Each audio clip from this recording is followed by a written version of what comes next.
Buenas noches. Damos inicio a la sesión pública del Pleno Tribunal Electoral del Estado, convocada para el día de hoy, y le pido al señor secretario general de Acuerdos, Israel Arroyo Boy, haga constar el quórum y informe de los asuntos a tratar y resolver en esta sesión pública. Buenas noches, con todo gusto. Con su autorización, magistrado presidente, se hace constar que además de usted, están presentes el magistrado Ricardo Adrián Rodríguez Falcón y la magistrada Norma Angélica Sandoval Sánchez. Por tanto, al estar conformado el Pleno, existe quórum para sesionar válidamente en términos de lo dispuesto por los artículos 3º, fracción 4 de la Constitución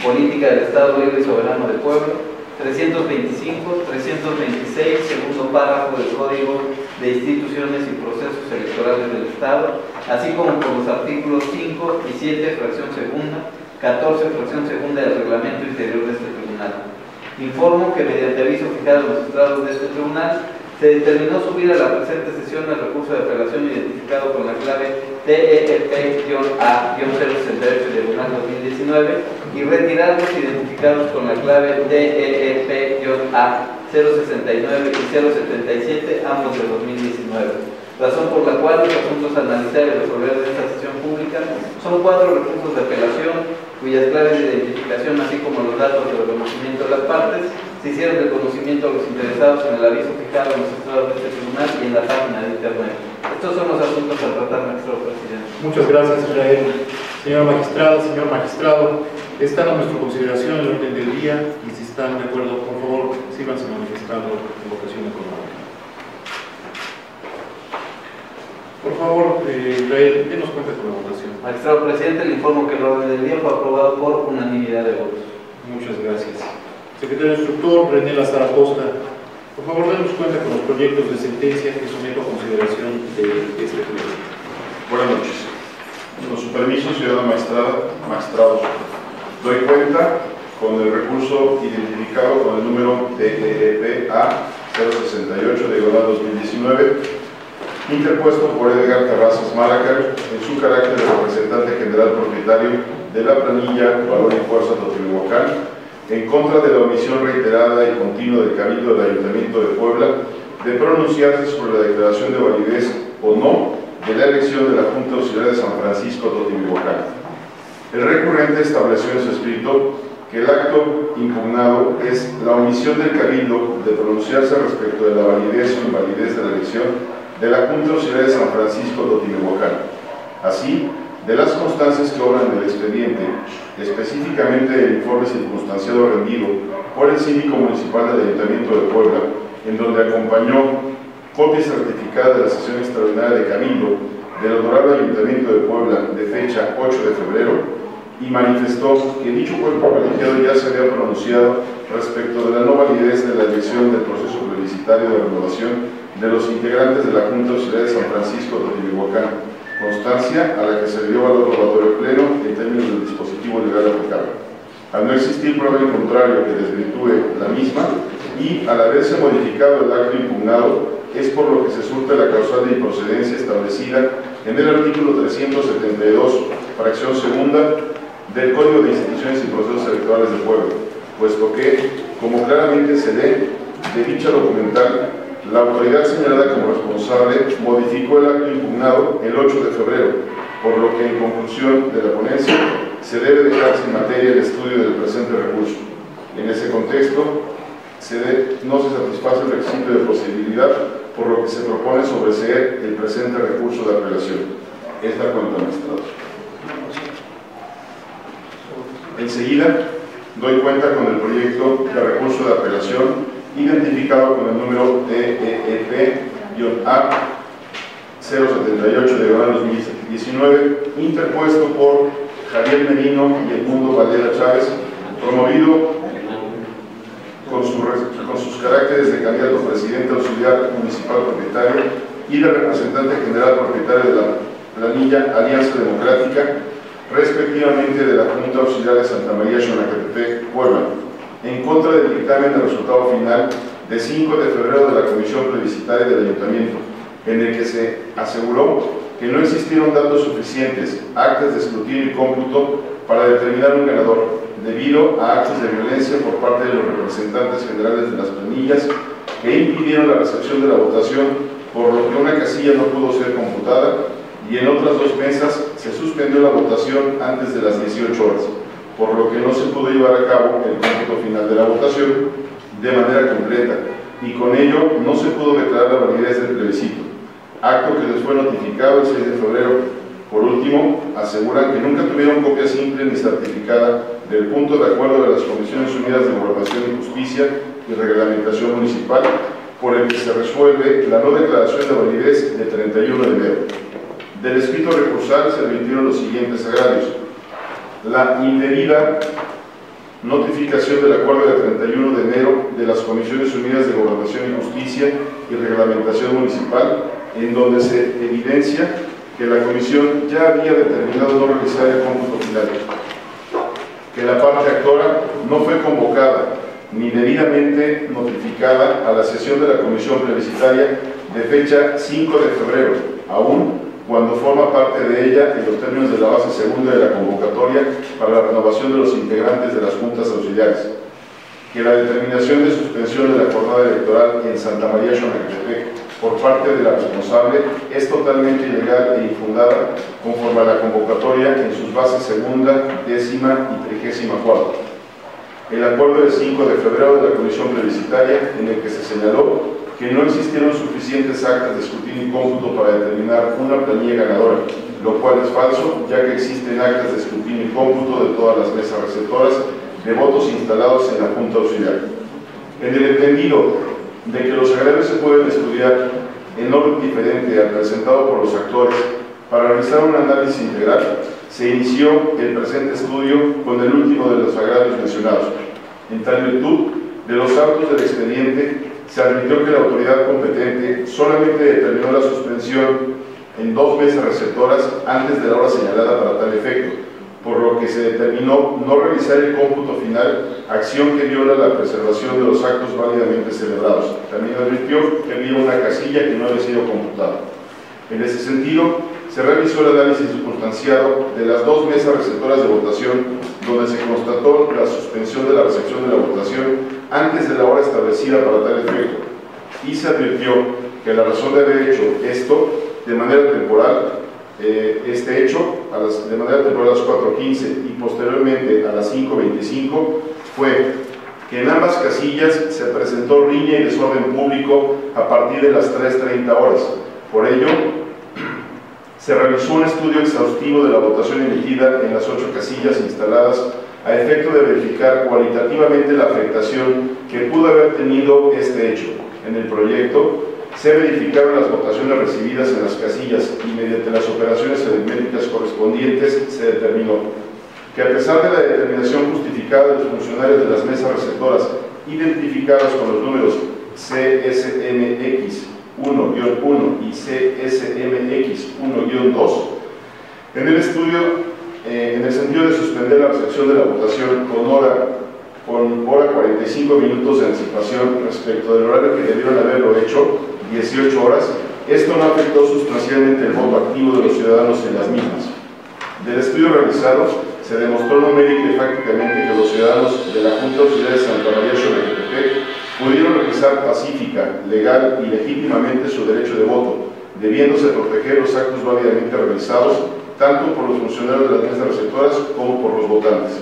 En otra parte del estudio, por lo que hace a la manifestación de la comisión vertida en el dictamen de fecha 5 de febrero, en el cual declara la nulidad de la votación recibida en 3 mesas receptoras de voto, implica en esencia un acto ilegal, porque adolece de una debida fundamentación y motivación, y como se duelen los actores, en función de que la responsable solo se limitó a mencionar de manera genérica y subjetiva que se cometieron actos de violencia por parte de representantes federales de planillas, quienes impidieron la recepción de la votación junto con diversas personas, y que 2 mesas receptoras más cerraron antes de las 18 horas sin expresar el marco legal. De igual forma, la determinación de anular de la elección de la Junta Auxiliar es contraria a derecho, debido a que la responsable no tiene atribuciones legales para declarar la nulidad de los sufragios recibidos en las mesas receptoras de votación, como se advirtió del análisis de las atribuciones de la Comisión, derivadas de la convocatoria publicada el día 2 de enero, específicamente en la base 35.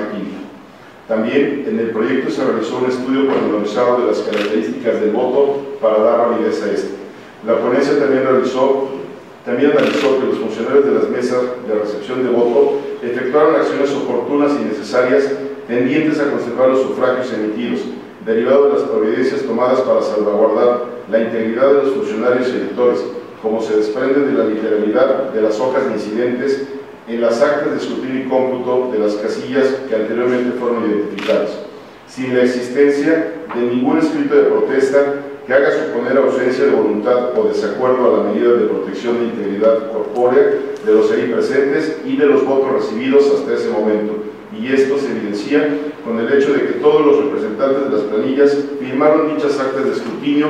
y cómputo, además de la anotación que realizaron al respecto en la hoja de incidentes correspondiente, misma que también firmaron. Además, resulta claro que al contar con actas de escrutinio y cómputo de las 8 mesas receptoras, estas debían contabilizarse para poder hacer efectivo el voto que se depositó en cada uno de los centros de votación y el derecho de la ciudadanía en esas mesas que depositaron su voluntad soberana a través del sufragio. Por lo anterior, se propone declarar fundado el agravio analizado y, al haberse colmado la pretensión del actor, ya no se realizó un estudio de los restantes motivos de disenso. Por tal motivo, se propone declarar fundado el agravio relativo a la invalidez de elección de la Junta Auxiliar de Santa María Xonaquetepec. Segundo, se propone revocar el acuerdo de la Comisión Plebiscitaria del Honorable Ayuntamiento de Puebla el 5 de febrero del presente año, solamente por cuanto hace a la Junta Auxiliar de Santa María Xonaquetepec. Tercero, revocar la declaración de invalidez de la elección de la Junta Auxiliar de Santa María Xonaquetepec, decretada por el Cabildo del Ayuntamiento de Puebla en el acta de sesión extraordinaria del 8 de febrero y dejar sin efecto el proceso plebiscitario extraordinario de la Junta Auxiliar a celebrarse el 24 del presente mes. Cuarto, declarar la validez de la elección de la Junta Auxiliar de Santa María Xonaquetepec. Y quinto, ordenar al Cabildo del Ayuntamiento le entrega la constancia de mayoría correspondiente a la planilla ganadora y darle posesión de su cargo a sus diferentes integrantes. Es la cuenta, magistrados. Ahora doy cuenta con el recurso de apelación identificado con la clave EEP-A-081-2019, interpuesto por Alejandro Pérez Pérez, Guadalupe Moxo Manzano, Erika Janet Rojas Pérez, Sofía Micaela Portada Semita, Jorge Miguel Nolasco Palacios, Óscar Ilet Pérez, Griselda Cuatlachahue Portada, Eulalia Zapotitla Santa Bárbara, Rosalía Cortés Semita, Juan Ismael Ocotitla Acer.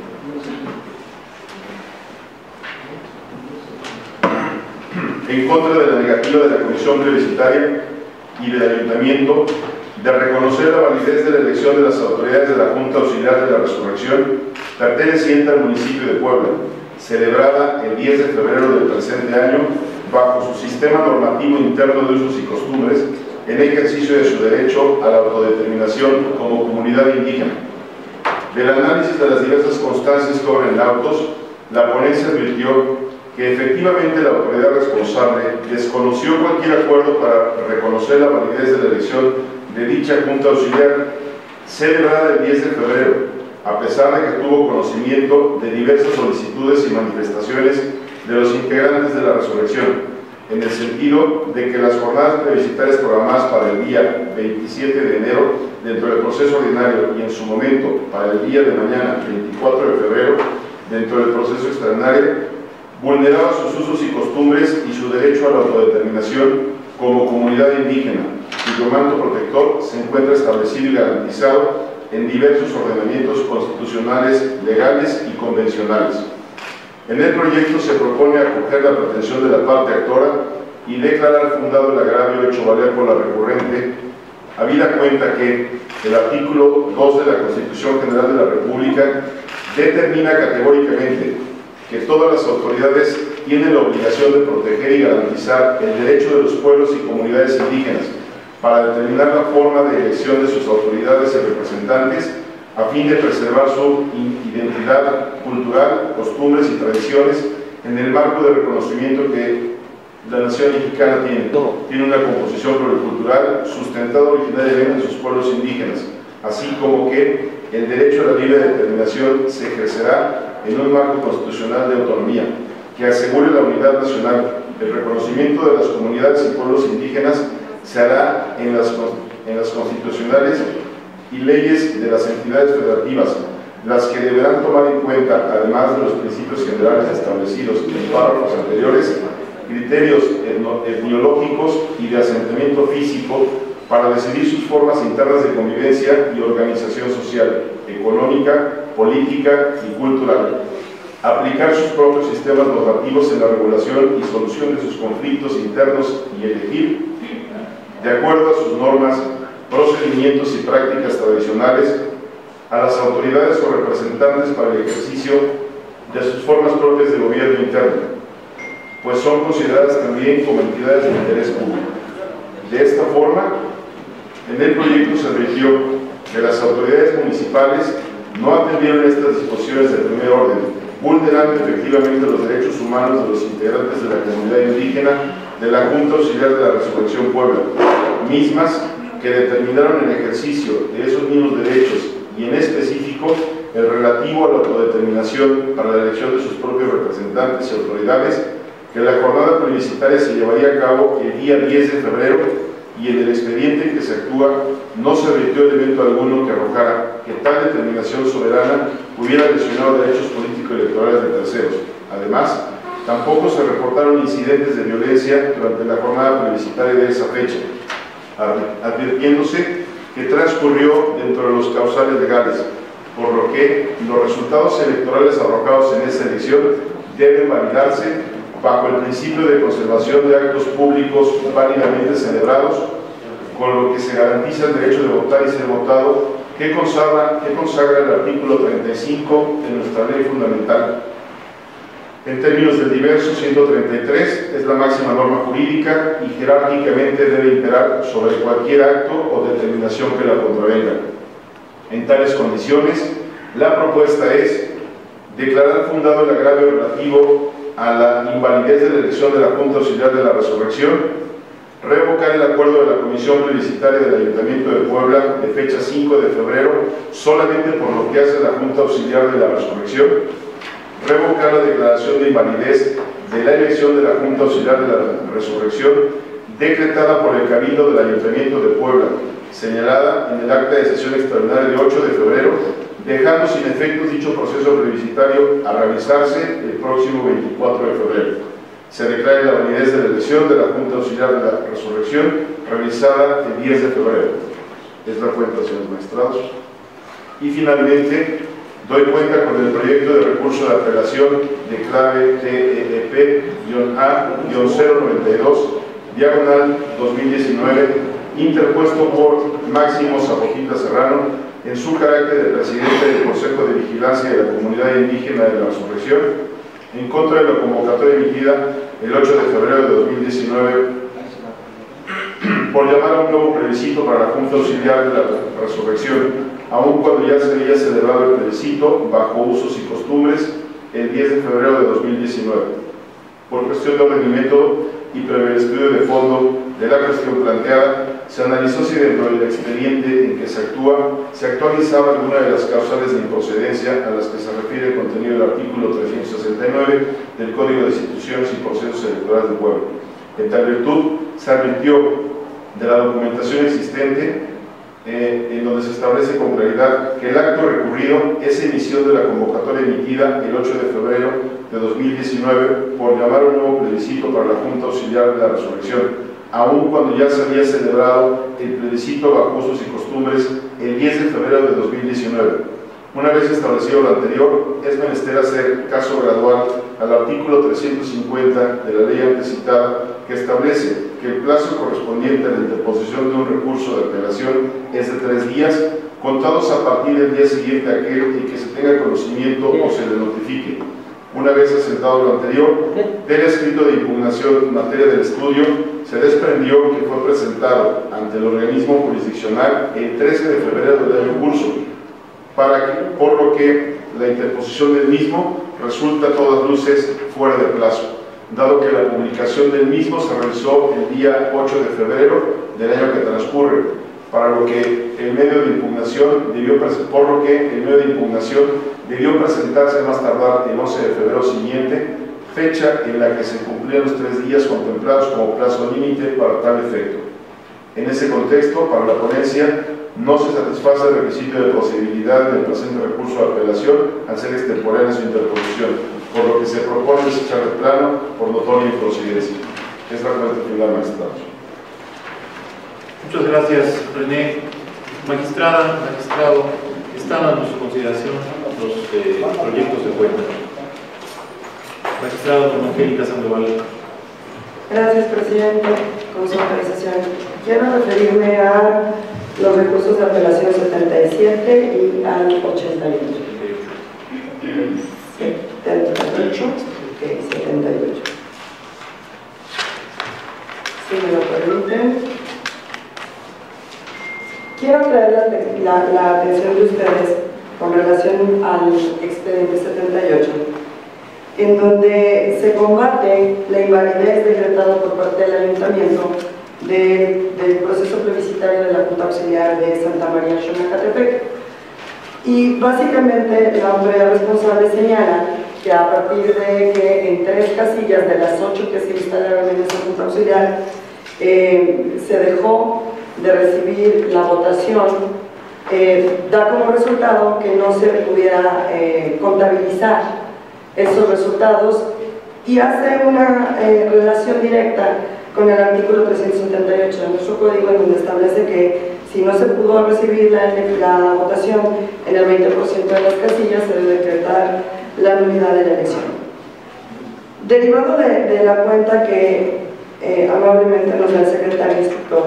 y del estudio que se realizó de forma pormenorizada a los documentos que integran ese expediente, en primer lugar, este tribunal, o la audiencia, somete a nuestra consideración y hasta en nuestro conocimiento que esas irregularidades no ocurrieron en 3 casillas, que solamente, en todo caso,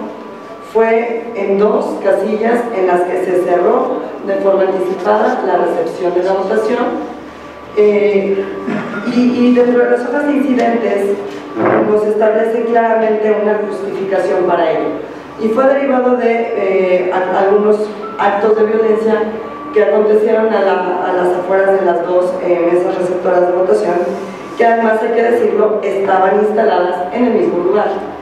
Y la tercera mesa, que la autoridad responsable señaló como que no debía contabilizarse,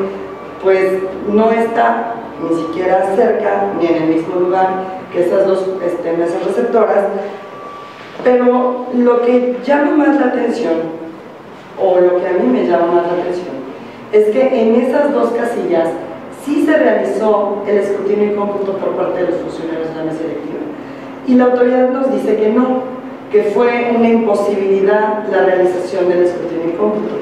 Pero de los propios documentos que obran en el expediente advertimos que no existió tal imposibilidad y que sí se pudo realizar ese acto relativo a la recepción de la votación. Derivado de ello,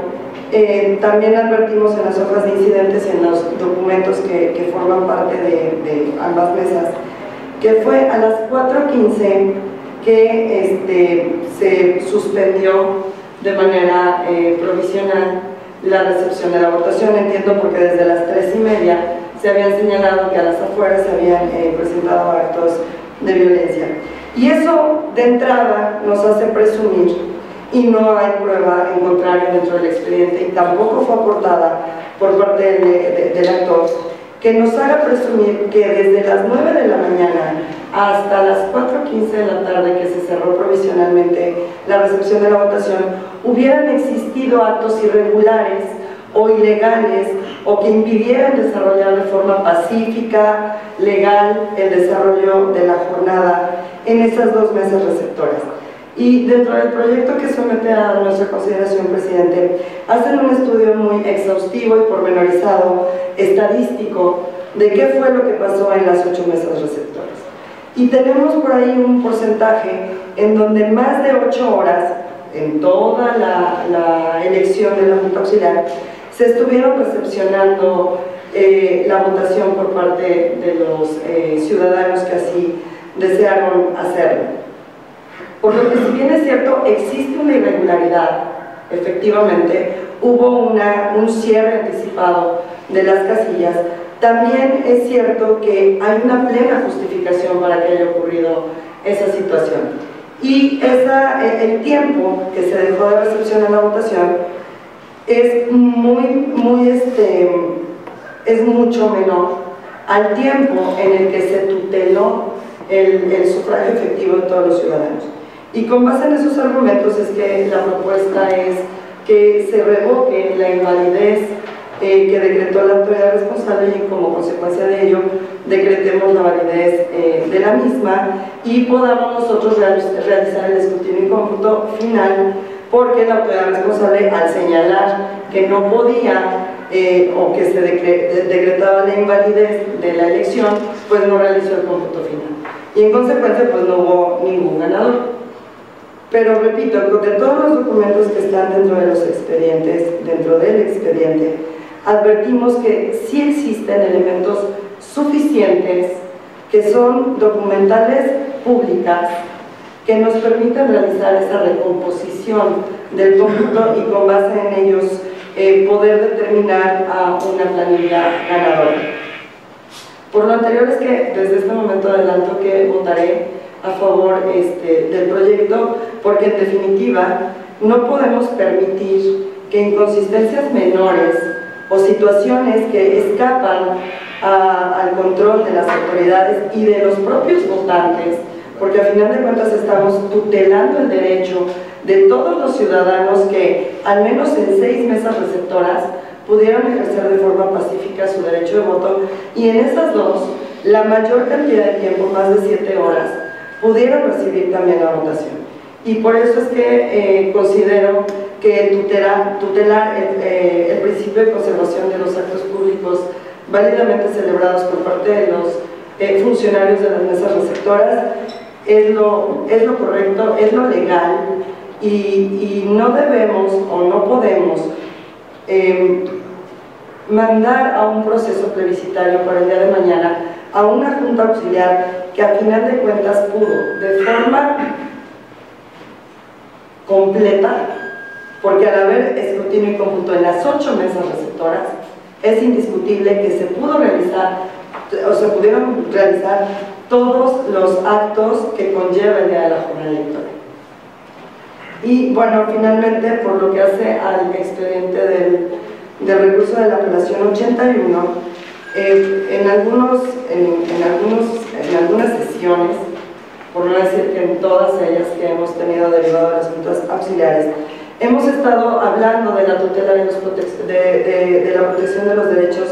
de las comunidades indígenas, de quienes se autoadscriben como indígenas. Y en este caso, esta Junta Auxiliar de la Resurrección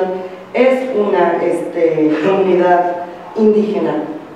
Y tampoco creo que debamos soslayar el hecho de que en diversas ocasiones la comunidad solicitó a la autoridad responsable la realización de sus plebiscitos en un momento o en una fecha distinta al día de mañana, porque sus usos y costumbres establecen que al menos el día de mañana realizarán una actividad que tiene una relación directa con esa costumbre. Y derivado de ello es que determinaron realizar los plebiscitos el 10 de febrero pasado. Derivado de todo el análisis y de la propia cuenta que el secretario instructor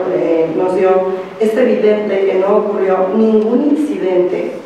no hay el menor incidente que permita presumir que hubo una violación a la esfera de garantías de los ciudadanos que tenían el derecho y que ejercieron su derecho de voto, y tampoco de los candidatos que contendieron en la jornada plebiscitaria que se realizó el 10 de febrero. Y por tal razón también adelanto que votaré a favor del proyecto, porque se decrete la invalidez del dictamen que señaló a su vez la invalidez de la jornada plebiscitaria del 10 de febrero y en consecuencia que el día de mañana tampoco se lleven a cabo procesos selectivos en esa reducción. Gracias, magistrada. Magistrado. Jurídica que impacta en nuestro derecho procesal y que deriva del aforismo utile per inutile non itetur. Este se convirtió en un principio general del derecho, procedente del derecho romano con el jurista oliviano, y la regla recoge el principio de conservación o de nulidad parcial. Se aplicó inicialmente y sobre todo en las jurisdicciones contencioso, administrativa y la civil,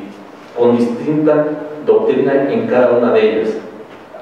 Me llamó la atención porque es un principio que se creó para regir reglas referentes a pactos o acuerdos de voluntades y más aún rectora de procedimientos contenciosos administrativos, a los que se circunscriben los asuntos plebiscitarios. Este aforismo también fue el generador de la jurisprudencia madre o rectora de la materia electoral emitida por el Tribunal Electoral del Poder Judicial de la Federación, bajo la cual se estableció desde su concepción en el año de 1997, que es en la determinación de la nulidad de cierta votación o cómputo. Debe prevalecer el principio de conservación de los actos públicos válidamente celebrados, que se refiere a defender y rescatar, aún pese a ciertas anormalidades, la voluntad de la mayoría, pues en democracia se ha dicho insistentemente la diferencia la hace un solo voto. Así, conforme a una interpretación sistemática y funcional de lo dispuesto en los artículos 41, base tercera, párrafo primero y base cuarta,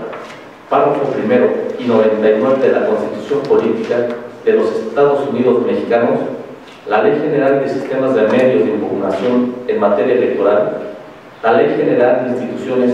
y Procedimientos Electorales, los correlativos tercero y cuarto de nuestra Constitución local y del Código Electoral poblano, el principio general de derecho de conservación de los actos válidamente celebrados es recogido en el aforismo latino: lo útil no debe ser viciado por lo inútil, y se acoge en la figura de la representatividad directa y real. Se rige por los siguientes aspectos fundamentales. Primero, la nulidad de la votación recibida en alguna casilla y o de determinado cómputo, y, en su caso, de cierta elección, solo puede actualizarse cuando se hayan acreditado plenamente los extremos o supuestos de alguna causal prevista taxativamente en la respectiva legislación, siempre y cuando los errores, inconsistencias, vicios de procedimiento o irregularidades detectados sean determinantes para el resultado de la votación o elección. Y, segundo, la nulidad respectiva no debe extender sus efectos más allá de la votación, cómputo o elección en que se actualice la causal a fin de evitar que se dañen los derechos de terceros. Es decir, no debe perjudicarse el ejercicio del derecho de voto activo de la mayoría de los electores que expresaron válidamente su voto. Implica mirarlo objetivamente sin vicios generados por irregularidades e imperfecciones menores que sean cometidas por un órgano electoral no especializado ni profesional, o por partidos o contendientes e incluso por ciudadanos, pues en el caso de esos comicios plebiscitarios se trata más que nunca de ciudadanos escogidos conforme a los usos y costumbres y o normatividad emanada de consensos apegados a las condiciones y realidades sociales y culturales de su localidad. Así, aún y cuando tales irregularidades e imperfecciones menores no fueran determinantes para el resultado de la votación o elección, efectivamente son insuficientes para acarrear la sanción anulatoria correspondiente. Lo anterior se basa, como se ha indicado, en numerosas sentencias del Tribunal Electoral del Poder Judicial de la Federación en no permitir que cualquier infracción de la normatividad jurídico-electoral diera lugar a la nulidad de la votación o elección, generando nugatorio el ejercicio de la prerrogativa ciudadana de votar en las elecciones populares. Además, porque propiciaría la comisión de todo tipo de faltas a la ley dirigidas al impedir la participación efectiva del pueblo en la vida democrática, que se mandata de la Constitución conforme a nuestro sistema legal y político en cuanto a la integración de la representación nacional y el acceso de los ciudadanos al ejercicio del poder público. En adición, desde mi perspectiva, la conservación de los actos plebiscitarios tiene que ver con la certeza jurídica, por cuanto tener autoridades munícipes ciertas y determinadas, la estabilidad social y económica, que dicho sea de paso, no es cuestión menor, pues cada jornada electiva implica un gran despliegue de recursos humanos, pero sobre todo económicos, que en muchas ocasiones no pueden ser cuantificados tan exactamente como cuando se trata de elecciones constitucionales. De ahí que soslayo la importancia de conservar lo que mediante el análisis del expediente de la cuenta se nos ha evidenciado. Asimismo, también hay que tomar en cuenta en este expediente, cuando se habla, juzgar con perspectiva intercultural. Como lo expresa Raymond Panikkar, el respeto de la dignidad humana exige el respeto cultural inseparable de un mutuo conocimiento, sin el cual caeríamos en la tentación de querer imponer nuestra cultura como modelo de convivencia humana. La incorporación de la perspectiva intercultural en la defensa de los derechos humanos es indispensable para comprender antes de juzgar la diversidad cultural, lo cual responde a una deuda histórica con nuestra sociedad y constituye un deber constitucional derivado del reconocimiento de la composición pluricultural del Estado mexicano y del deber de garantizar la protección más amplia a las personas. El proceso judicial debe constituirse en un espacio público abierto al diálogo intercultural, siendo el juez un promotor de dicho diálogo, por lo cual es importante que, inmersos en el nuevo paradigma constitucional en materia de derechos humanos, se debe asumir una perspectiva intercultural en asuntos vinculados con los derechos de personas, comunidades y, como en este caso, de los pueblos indígenas. De manera complementaria, se pueden identificar algunos criterios para el desarrollo de la práctica intercultural, a saber, como sería identificar cada cultura en su singularidad, así como sus semejanzas y diferencias con otras culturas.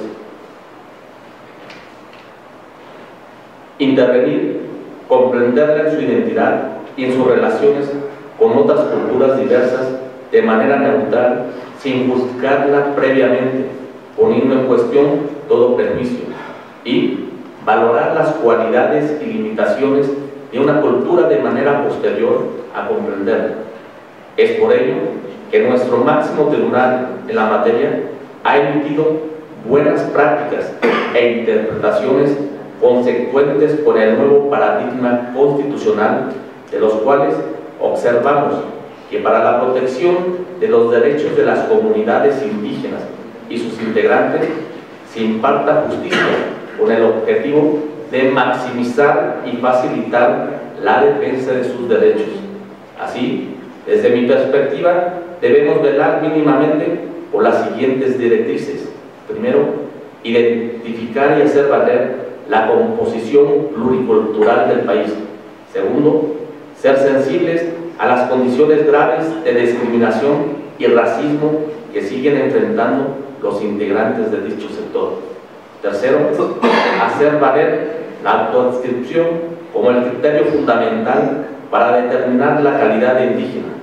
Cuarta, emprender acciones necesarias para garantizar y promover el pleno goce de sus derechos políticos, económicos, sociales y culturales. Y quinta, pugnar para que los poderes públicos garanticen que estas poblaciones vivan de acuerdo con su cosmovisión, costumbres y tradiciones, salvaguardando y promoviendo su identidad, modo de vida y formas de organización social, además de todos los elementos que contribuyan a fortalecer y desarrollar su cultura en el marco de los derechos humanos. Es por ello que invito a sensibilizarnos y reflexionar sobre la comunicación y el lenguaje empleando nuestras resoluciones a fin de eliminar estereotipos, enfatizar el análisis contextual y reconducir el diálogo sin prejuicios en un plano de igualdad al referirnos a los usos y costumbres y de los sistemas normativos indígenas y su jurisdicción. De ahí que mi postura es a favor de los proyectos presentados. Muchas gracias, magistrado Adrián Rodríguez Perdomo. Si me permiten, me gustaría también hacer algunas precisiones respecto de los diferentes proyectos con los cuales en este momento estamos analizando, derivado de la cuenta de los proyectos que presentamos de la ponencia. Y en ese sentido, en primer término, yo también quiero hacer un reconocimiento público a la magistrada Norma Angélica, al magistrado Adrián Rodríguez Perdomo, a los integrantes de sus ponencias y a los integrantes de mi ponencia también, el resto del personal del tribunal, porque pues para la elaboración no solamente de estos proyectos que ahora estamos conociendo y vamos a resolver, sino también de todos los que se han presentado hasta este momento en este órgano jurisdiccional, se ha desplegado un trabajo de verdad comprometido, de verdad intenso, con jornadas exhaustivas, largas, hasta altas horas de la madrugada, y bueno, eso implica también un enorme profesionalismo de todos. Les agradezco muchísimo y en esos términos empezaría conducente. A ver, quiero referirme en primer término al proyecto del recurso de apelación identificado con el número 78 de 2019 respecto de la elección plebiscitaria en la Junta Auxiliar de Xonacatepec, perteneciente al municipio de Puebla. Ciertamente, tal y como se propuso en el proyecto y fue analizado por parte de la magistrada Norma Angélica en primer término, lo que se procedió a analizar en primer lugar fue la actuación de los funcionarios de las mesas receptoras de voto, y en específico de dos de ellas. La comisión plebiscitaria en su momento determinó que no se podía realizar el cómputo final de la elección en función de que en tres mesas receptoras de voto hubo irregularidades, actos de violencia. En una de ellas no se pudo computar y en otras dos se cerraron anticipadamente tales mesas receptoras de voto. Cuando nosotros analizamos las constancias que tienen que ver con las actas de la jornada, que tienen que ver con hojas de incidentes y también las actas de escrutinio y cómputo, mismas que fueron aportadas, dicho sea de paso, no solamente por la parte actora, sino también en el informe del propio ayuntamiento, lo que las hace por per se documentales públicas con cierto valor probatorio en términos de lo que se determina en la propia ley electoral en nuestro estado. Nos percatamos que lo que había sucedido era que solamente en dos mesas de las 8 instaladas en toda la demarcación habían existido algunos incidentes que tienen que ver con el cierre anticipado de las mismas. Hora y media un incidente reportado precisamente por los funcionarios y los representantes de las planillas, en donde hubo una riña a las afueras de estas mesas receptoras de voto. En el resto, todo normal, no pasó nada y en las hojas de incidentes no se reportó nada absolutamente. Pero en estas dos sí. Y lo reportaron todos y firmaron todos la documentación electoral, los funcionarios de las mesas receptoras de voto, como también los representantes, todos, sin excepción alguna, de qué fue lo que sucedió. Y reportan a las 3:30 de la tarde que se presenta la riña a las afueras de las mesas receptoras de voto, como medida de preservación de la seguridad y de la integridad física de todos aquellos que estaban emitiendo su sufragio, de ellos mismos, así como también de los votos que hasta el momento se habían recibido de una manera regular, normal, sin incidentes. Deciden cerrar las puertas de la mesa receptora, en tanto en cuanto transcurría el pleito, la riña, a las afueras, las discusiones, golpes, y muchas veces lo que sucede es que los ánimos tienden a bajar y se llegan a los acuerdos conducentes, se recobra la normalidad y se vuelve a abrir las puertas de las casillas, pues, para que sigan votando los electores, dependiendo también del tiempo que falte para ello. Aquí, de lo que concluimos válidamente, de lo que se infiere por lo que se analiza en los documentos, en los videos que también se presentaron, es que, pues, el dicho pleito, dicha riña, en lugar de ir amainando, lo que pasó fue que subió de nivel. Y para poder ya no tener más riesgo en ese sentido, se decidió por parte de los funcionarios no volver a abrir las puertas y realizar el cómputo de todos los votos que se habían recibido hasta ese momento.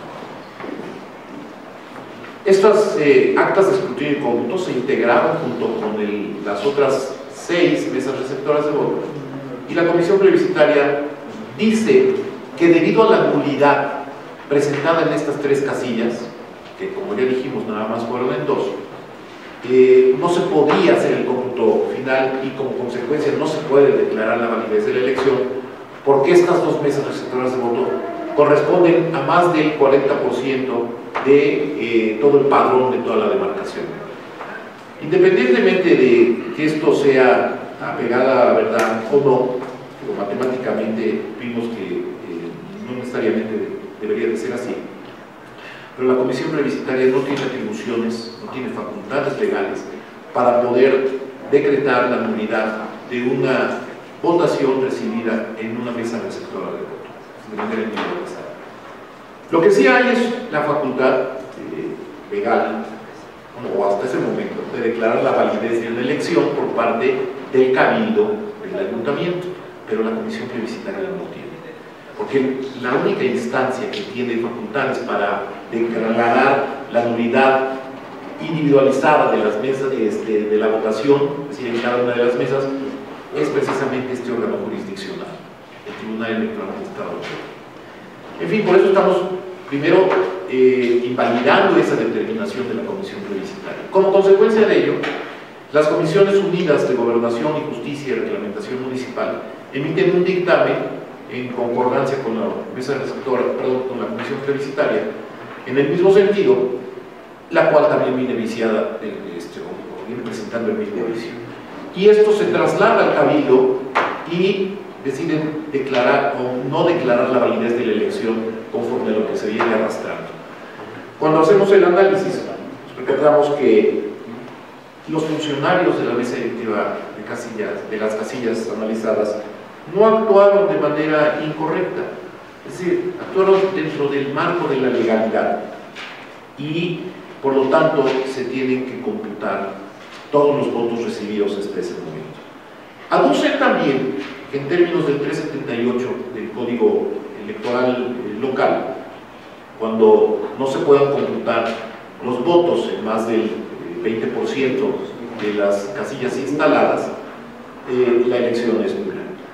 No es inexacta esta declaración. Lo que dice el 378 es que cuando se presenten irregularidades graves, generalizadas en más del 20% de las casillas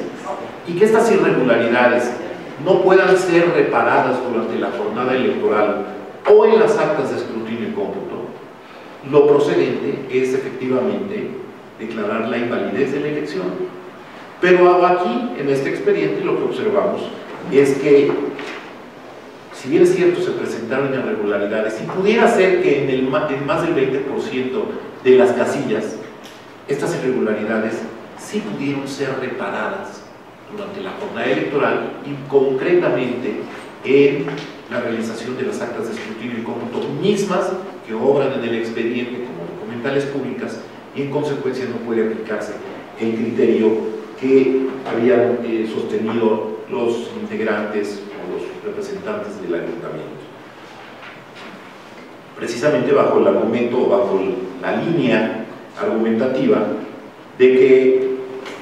lo inútil no puede viciar, con los pequeños incidentes no pueden viciar los actos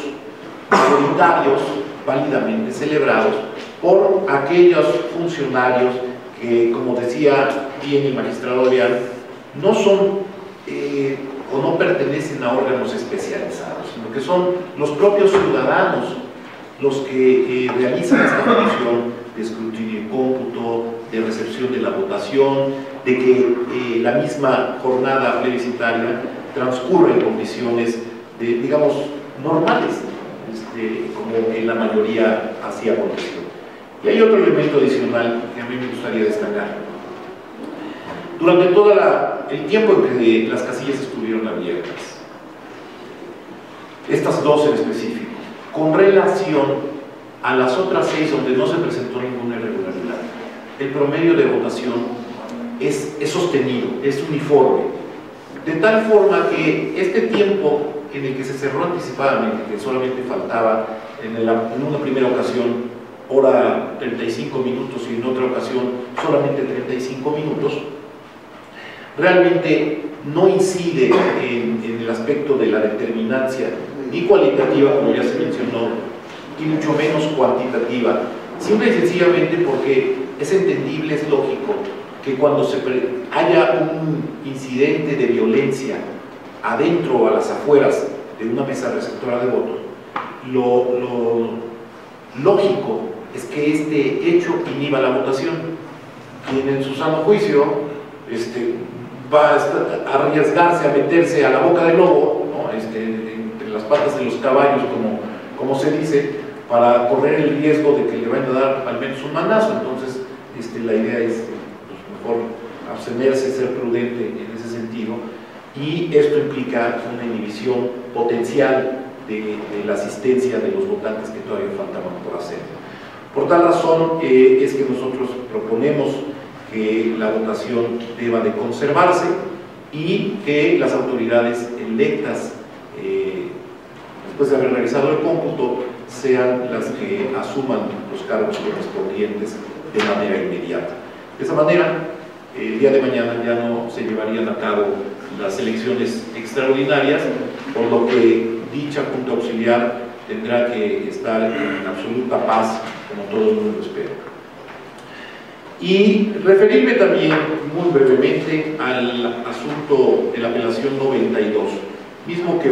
se propone que sea desechado por extemporáneo, es decir, por haberse presentado fuera de los plazos que la ley marca para que proceda el recurso de apelación. Efectivamente, como la cuenta determinó, el acto reclamado, que era la emisión de la convocatoria para la elección extraordinaria, se llevó a cabo el día 8 de febrero, en el marco de la sesión extraordinaria de Cabildo. No les pareció a los impugnantes y decidieron impugnarlo a través del recurso de apelación, pero este recurso fue recibido en este tribunal hasta el 14 de febrero, día de la Unión de la Amistad.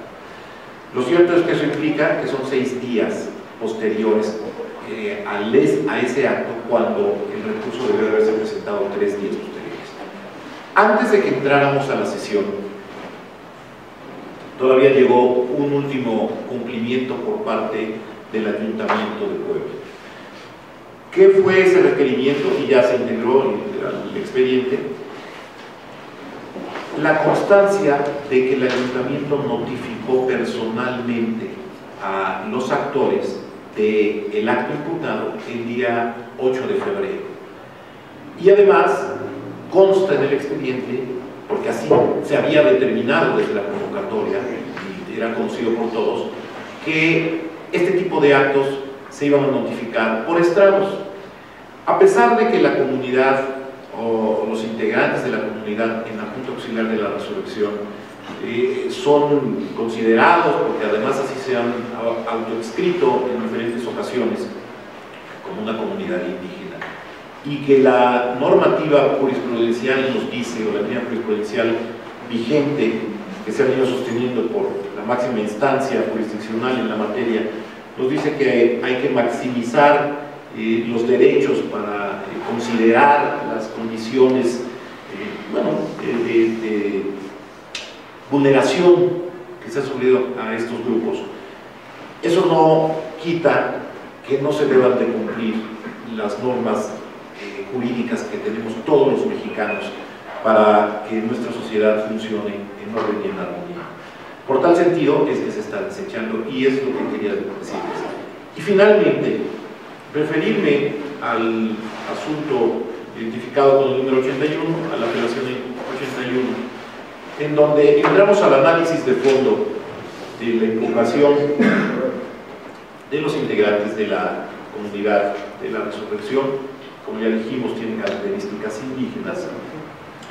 Y en este sentido, el análisis que se hace es, en primer término, que tanto la Constitución Política de los Estados Unidos Mexicanos, en el artículo 2, así como otros instrumentos legales, otra jerarquía, como es la propia Constitución Política del Estado Libre y Soberano de Puebla, como la Ley de Cultura, Derechos Indígenas del Estado de Puebla, así como instrumentos internacionales que México, el Estado mexicano ha suscrito a través del Ejecutivo Federal y que fueron ratificados por el Senado de la República, como lo mandata la propia Constitución, para que sean válidos. Concretamente, el convenio 169 de la Organización Internacional del Trabajo respecto de los pueblos y comunidades y pueblos tribales de los países independientes, establecen o determinan categóricamente que debe de haber un manto protector a las comunidades con características indígenas para reconocerles ciertos derechos que tienen que ver con su identidad cultural propia y que son sus usos y costumbres, sus tradiciones, su lengua, sus fiestas religiosas, etc. Elementos que me parece que son de lo más importante para todos los mexicanos y para todos los que forman parte de estos pueblos indígenas, que tienen poblaciones indígenas y cuyas naciones tienen su fundamento y su origen precisamente en los pueblos originarios de esos territorios. Y digo que es de lo más importante, de lo más trascendente, y hay que preservarlos, porque ciertamente, como decía el magistrado Adrián, hay que reconocer que no todos pensamos de la misma manera, que no todos tenemos un origen cultural igual, que no todos hemos tenido las mismas oportunidades, incluso las comunidades indígenas, así como las mujeres también, han sufrido históricamente actos de discriminación por parte de la población mayoritaria. Y habrá que recordar que estos pueblos originarios que han venido heredando muchas veces esas tradiciones de boca a oído, ¿no?, por generación tras generación, pues eran los que habitaban originalmente en estos territorios y que forjaron esta nación precisamente y que nos dan sustento a lo que somos, como en el caso concreto, como nación mexicana. Es una cuestión totalmente diferente y que va de la mano, pero que no es necesariamente igual. El significado de Estado y el significado de pueblo o de nación concretamente. Porque cuando hablamos de nación tenemos que referirnos a ciertos elementos precisamente relacionados con el aspecto cultural, ¿no? el idioma, que compartimos todos, el idioma, muchas veces la religión, cierta inclinación, ideologías. De hecho, todos los mexicanos compartimos prácticamente características comunes. Pero en el caso de las comunidades indígenas, no todas son iguales. Tenemos de idiomas. Simplemente hay que decir que en nuestro país, en nuestra nación, hay más de 56 comunidades o pueblos con características indígenas, con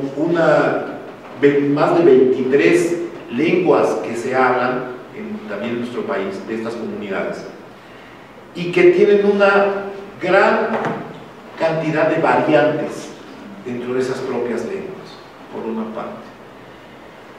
Es evidente que la propia Constitución, en su artículo 2, establece una obligación categórica, es decir, no admite discusión. Si nos gusta o no nos gusta, pues esto no es cosa de gustos. O sea, y además, si lo creemos o no lo creemos, tampoco son actos de fe. Deriva de una norma que es la más importante en nuestro país, que es la Constitución Política de los Estados Unidos Mexicanos. Y en la parte conducente, lo que a mí me gustaría resaltar, enfatizar, es que todas las autoridades, ya sea administrativas o jurisdiccionales y jurisdiccionales, tenemos la obligación de proteger el derecho de todos aquellos integrantes de las comunidades y pueblos indígenas, para que ellos mismos, con base en sus propios sistemas normativos, regulen y solucionen los conflictos internos de la propia comunidad. Tal vez los que no formamos parte de estas comunidades indígenas lo veamos como algo poco ortodoxo,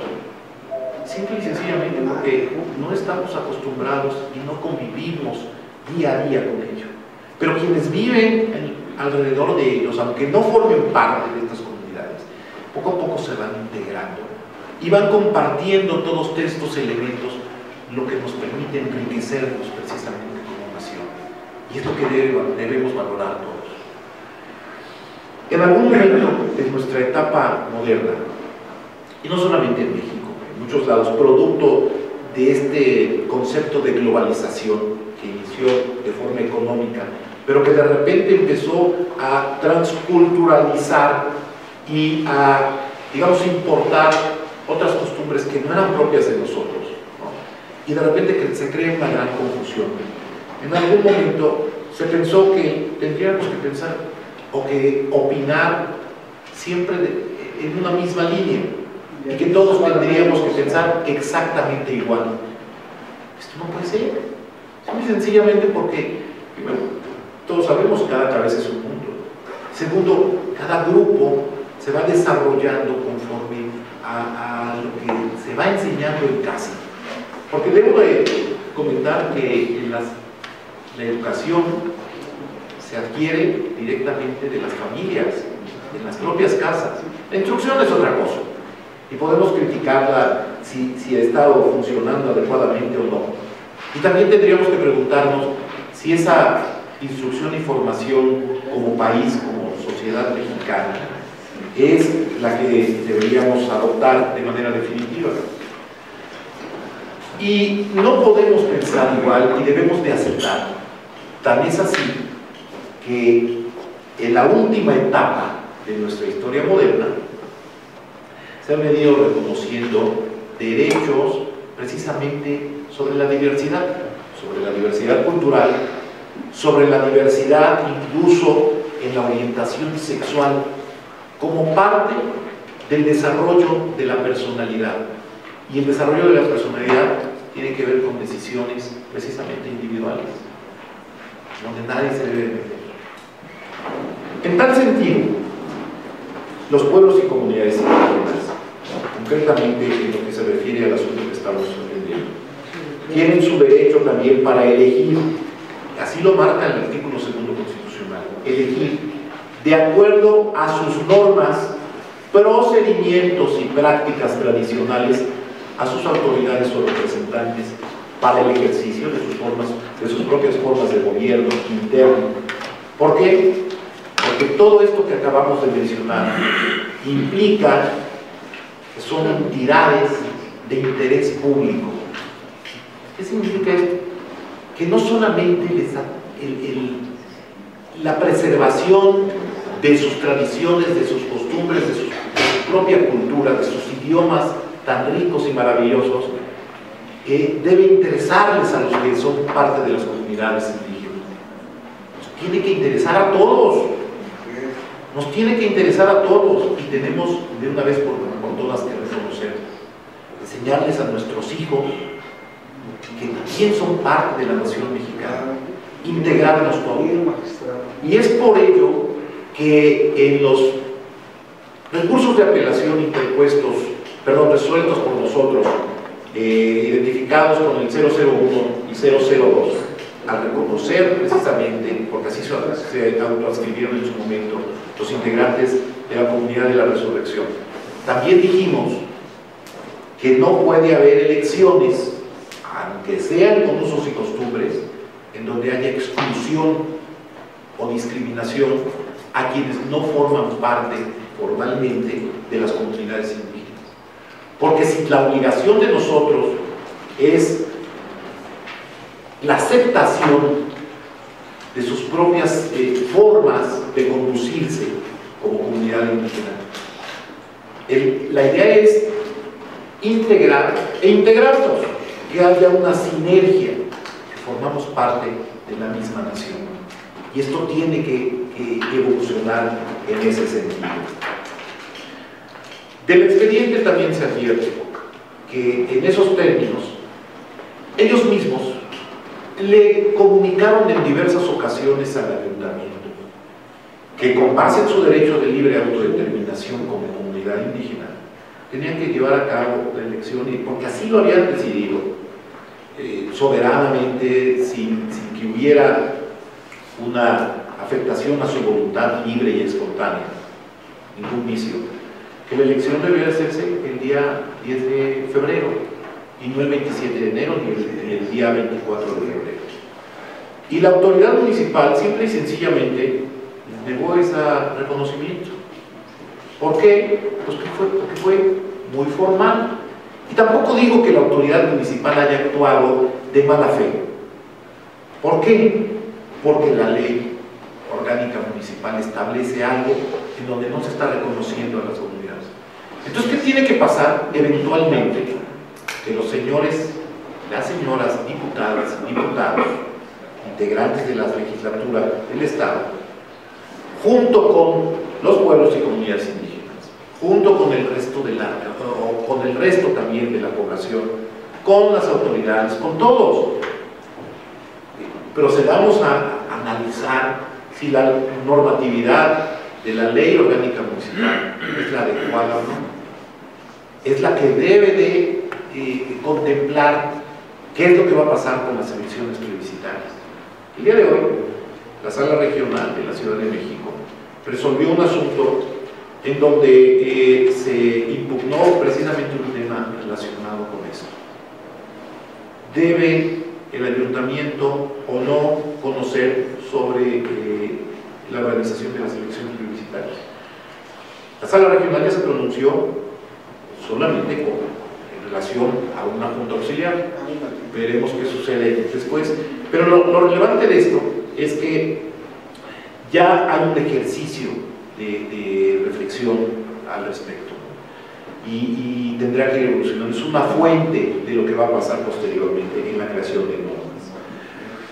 También se advierte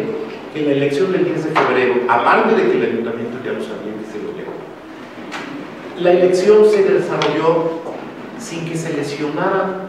derechos político-electorales de terceros, que aunque no formen parte de la comunidad indígena,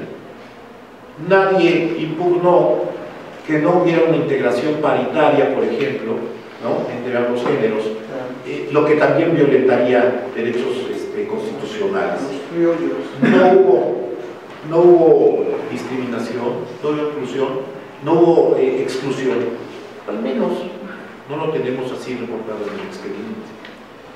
Entonces, en ese sentido, me parece que la propuesta que nosotros estamos haciendo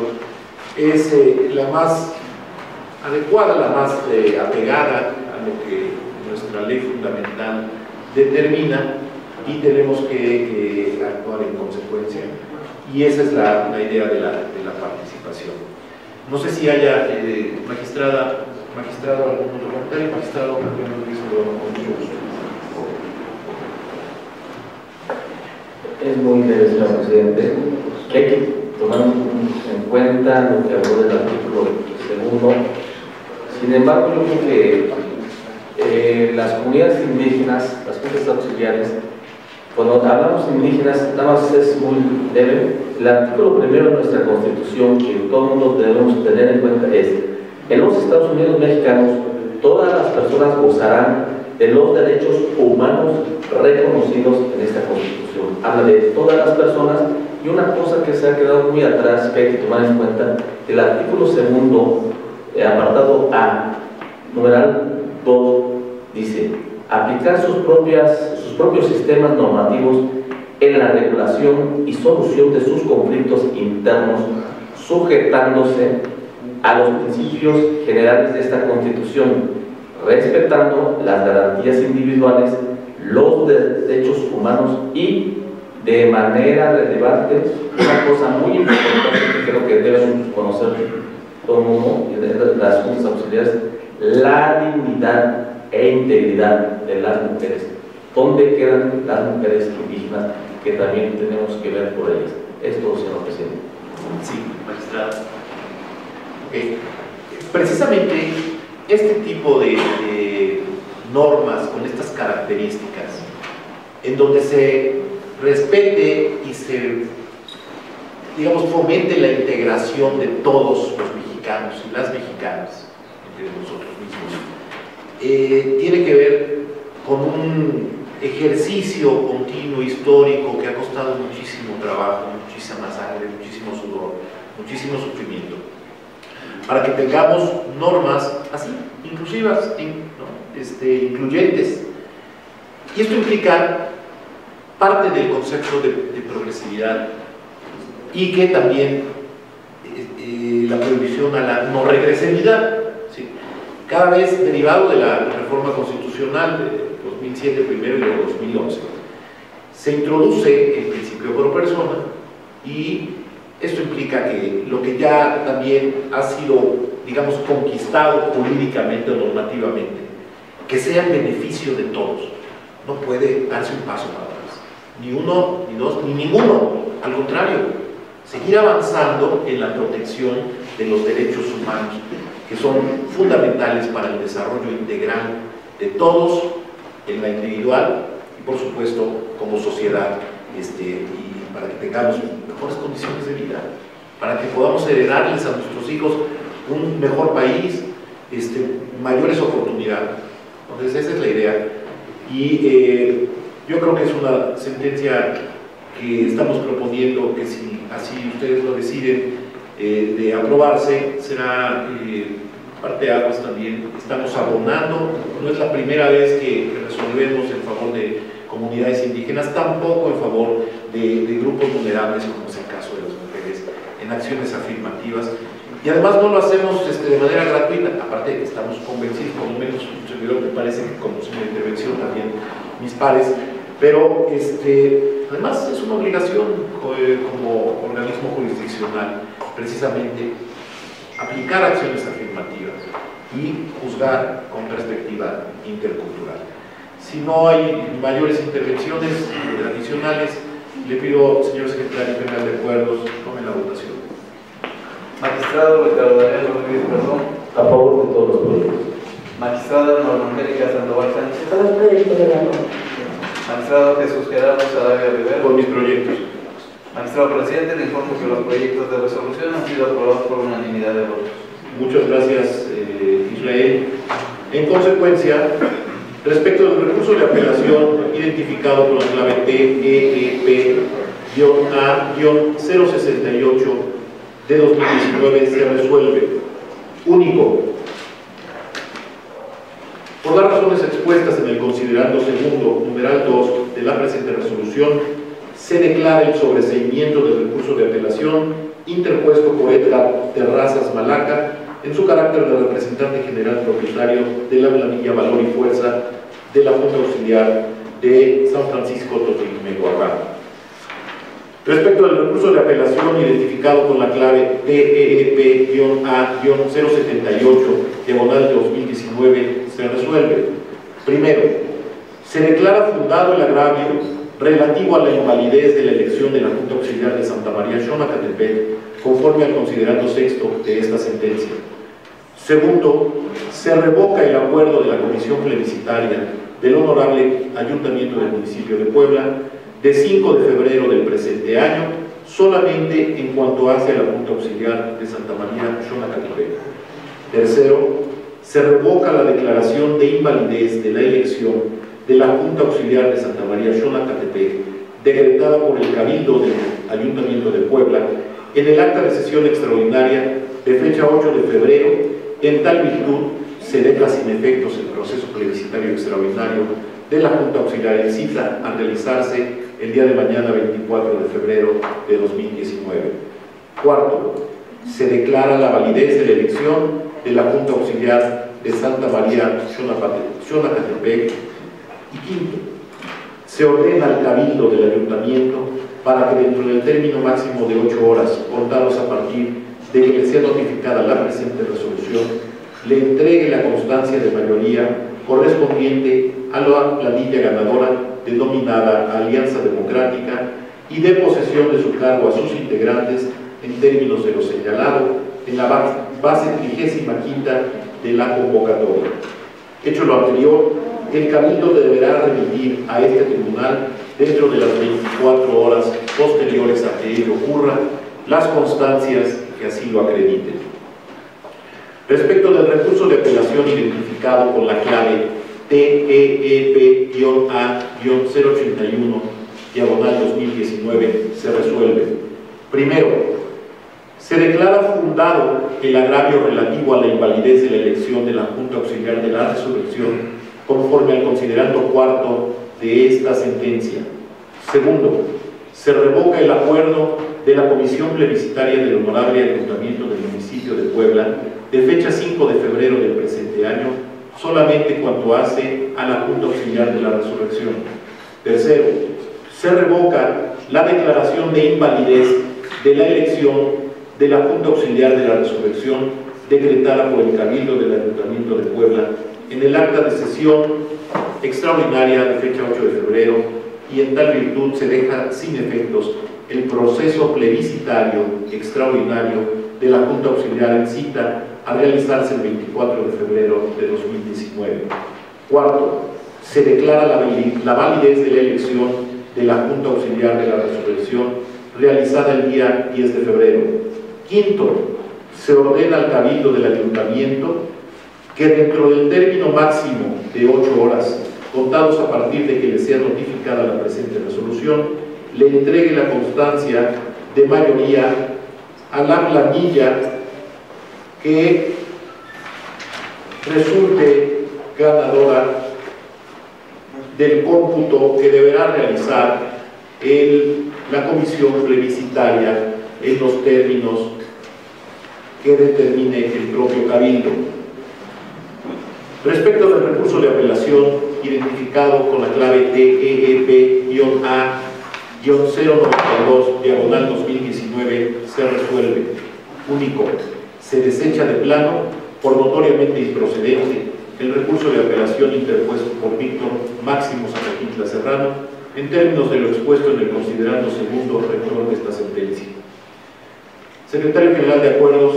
sírvase darnos cuenta con el siguiente proyecto de sentencia. Con su autorización, señora magistrada y señores magistrados,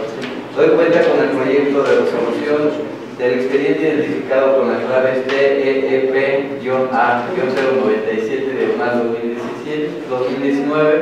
formulado por motivo de la revisión de este tribunal del escrito interpuesto por el ciudadano Alejandro Camacho Carreón en contra de la resolución del 9 de febrero de 2019 emitida por por la Comisión Municipal Electoral de Tepeji de Rodríguez Pueblo. Ahora bien, al analizar las constancias que obran en el expediente, se advierte que el acto impugnado fue hecho saber al promovente mediante cédula de notificación el día 9 de febrero del año en curso, por lo que, conforme al artículo 350 del Código Local, el plazo para la interposición del medio de impugnación concluyó el 12 siguiente. Sin embargo, este fue presentado hasta el día 14 de febrero ante la Comisión Municipal, lo cual evidencia que el medio de impugnación se presentó 2 días después de fenecido el plazo para su interposición. En consecuencia, se actualiza la causal de improcedencia establecida en la fracción tercera del artículo 369 del Código Comercial. Por lo tanto, se propone desechar de plano el presente recurso de apelación. Es la cuenta, señores magistrados. Muchas gracias, secretario general Israel. Señora magistrada, señor magistrado, a consideración del proyecto de resolución. Si no hay intervención, secretario general, por favor, tome la votación. Magistrado Ricardo Adrián Rodríguez Cordón. A favor del proyecto. Magistrado Jesús Gerardo Sarabia Rivera. A favor. Magistrada Norma Angélica Sandoval Sánchez. Con la cuenta. Magistrado presidente, le informo que el proyecto de resolución ha sido aprobado por unanimidad de votos. Gracias. En consecuencia, respecto del recurso de apelación identificado con la clave TEP-A-097 de 2019, se resuelve. Único. Se desecha de plano el recurso de apelación interpuesto por Alejandro Camacho Carrión por las razones expuestas en el considerando segundo de la presente resolución. No habiendo más asuntos que tratar, siendo las 22 horas con 26 minutos del día en que se actúa, se da por concluida la sesión. Muchas gracias.